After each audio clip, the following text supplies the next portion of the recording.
नमस्कार दोस्तों, आपका बहुत बहुत स्वागत है आपके खास चैनल रेटिट में। आज मैं लेकर आपके सामने अरिहंत का all in one for class 11th mathematics subject. जी हाँ दोस्तों, अगर आप 11th क्लास में हो, सीबीएसई से बिलोंग करते हो और आपको मैथमेटिक्स में कम समय में ज़्यादा प्रिपरेशन करनी है और ऐसी बुक चाहिए जो सब कुछ कवर करे, एनसीईआरटी कवर करे, जो स्टैंडर्ड बुक्स है उनके कॉन्सेप्ट्स कवर करे, तो उस सिचुएशन में आपको ऑल इन वन जो अरिहंत के आता है सीरीज वो रिकमेंडेड की जाती है। जिस बुक का रिव्यू करेंगे, देखेंगे क्या खास है इस बुक में और क्या ये वाकई आपकी उम्मीदों पर खरा उतरती है या नहीं। सबसे पहले बात कर लेते हैं इसके प्राइस टैग की।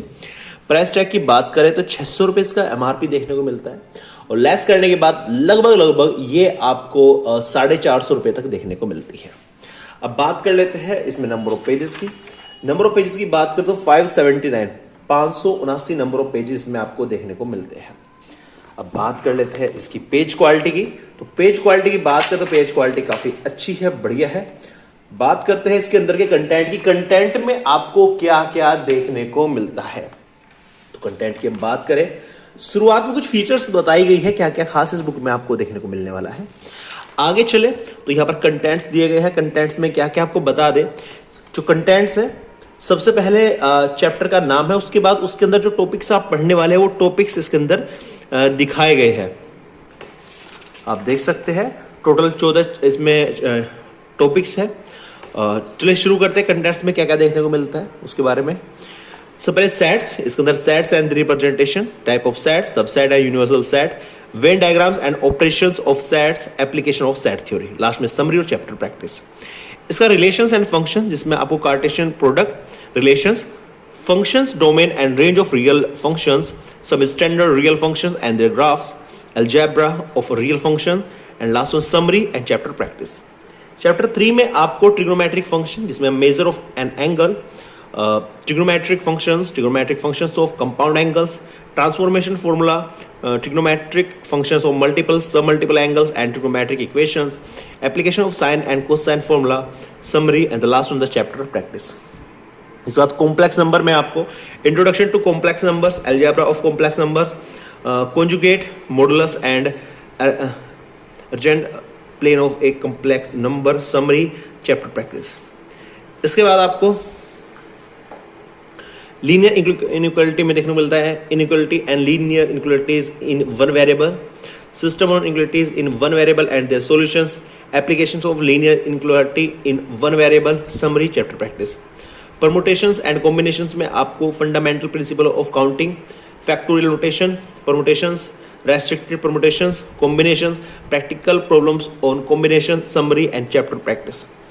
चैप्टर 7 में आपको बायनोमियल थ्योरम देखने को मिलते हैं। इसमें binomial theorem for positive integral index, इसका application of binomial theorem, summary और चैप्टर प्रैक्टिस आपको देखने को मिलती है। चैप्टर 8 में आपको सीक्वेंस एंड सीरीज, इसमें sequence and series, arithmetic progression AP and its general terms, sum of n terms of an AP and arithmetic mean AM, geometric progression GP, sum of first n terms of a GP, geometric mean and its relation with arithmetic mean, summary, chapter practice. इसके बाद आगे चले, chapter 9 में आपको straight line देखने को मिलती है, recall of coordinate geometry, slope of straight line, various form of equation of line, distance of point from a line, summary, chapter practice.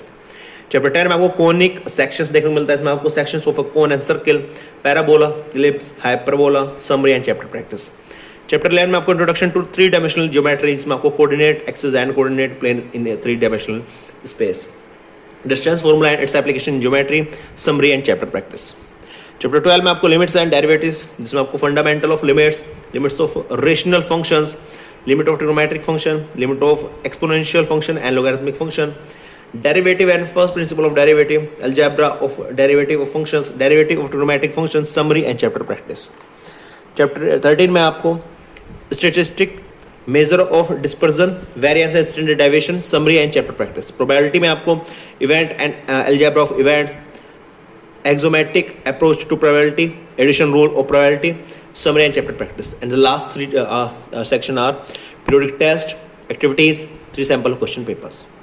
कुल 579 पेजेस पे आपको 14 चैप्टर देखने को मिलते हैं, जिनमें क्या टॉपिक आप पढ़ने वाले हो वो मैंने ऑलरेडी बता दी है। अब बात करते हैं चैप्टर के पैटर्न की। जो चैप्टर का पैटर्न है वो आपको किस प्रकार का देखने को मिलता है। शुरुआत में आपको सिलेबस देखने को मिलता है।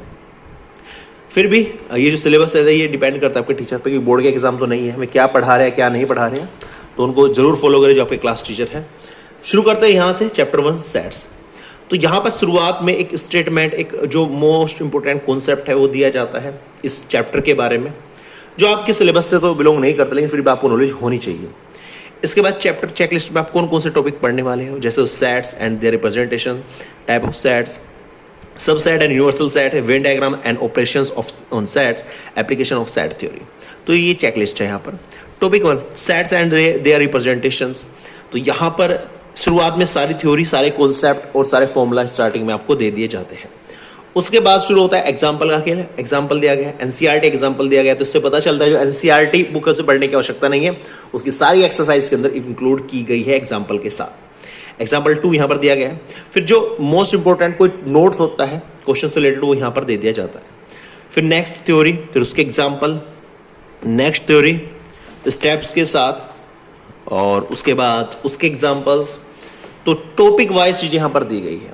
अब जो पहला टॉपिक था उससे उसी प्रैक्टिस के लिए पहले ऑब्जेक्टिव क्वेश्चंस देखने को मिलेंगे, फिर वेरी शॉर्ट क्वेश्चंस देखने को मिलेगा, फिर शॉर्ट क्वेश्चंस मिलेंगे, फिर इनके हिंट्स आपको देखने को मिलने वाले हैं जहां से आप मैच कर सकते हैं कि जब आपने सॉल्यूशन किया वो सही है या गलत है।